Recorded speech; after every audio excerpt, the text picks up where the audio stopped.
Yo dogs, this is Isaac here, and welcome back to Isaac Reviews 2021. So as of recently, Disney seems to have one thing on their mind: money. A prime example of this is by taking a movie that was perfectly fine as it was and transforming it into a soulless live-action remake, because it's been proven that those movies make truckloads of money at the box office just because of people's nostalgia. Although I've been taught that you shouldn't get your hopes up for something just because it makes you say, "Oh hey, I remember that." The latest example of this is Cruella, although I don't think it's necessarily a remake per se, since it's more like what Christopher Robin was and how it was more of its own thing rather than the exact story that it was based on with updated visuals. Anyways, with that said, I watched Cruella and it's time for the review. Also, sorry I don't have better footage to use. I saw it in theaters rather than paying $30 freaking just to watch it on Disney Plus. So until it becomes free in August, I'll have to work with the materials that I'm given. Anyways, let's begin. Now in this movie, after the titular Cruella, or as her actual name is, Estella, starts working for a major fashion brand in London, the owner of said brand, the Baroness, is somewhat impressed by her work. But after Estella shifts more towards her Cruella personality and creates her own unique style of fashion that makes the general public go nuts over it, the Baroness gets mad that she has competition and tries to murder Cruella/Estella to keep her brand fresh and relevant.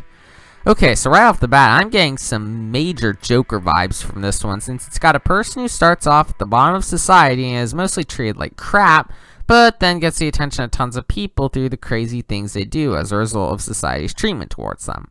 With that aside, the writing for Cruella has some very interesting concepts, but it's the execution that could have been better, since it can be rather slow at times, and it leaves some plot points either unexplained or added for the sake of filler. Along with that, the cinematography can be very shaky at times, though unlike something like, say, Man of Steel, this doesn't happen often throughout the entire movie, and there are some shots that don't make it feel like the cinematographer drank 12 cans of Red Bull before they came on the set.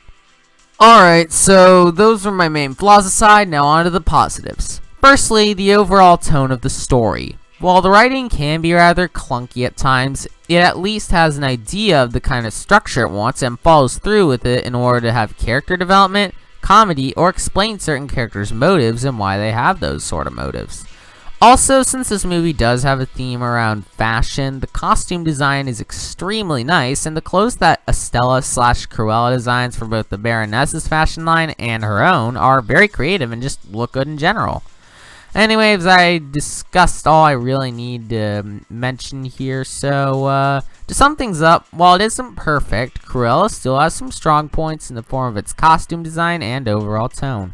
So if you're in the market for a Disney remake that doesn't suck, this one might be for you. Just don't expect any sort of masterpiece here, because all you're gonna get is a film that I give a 7 out of 10.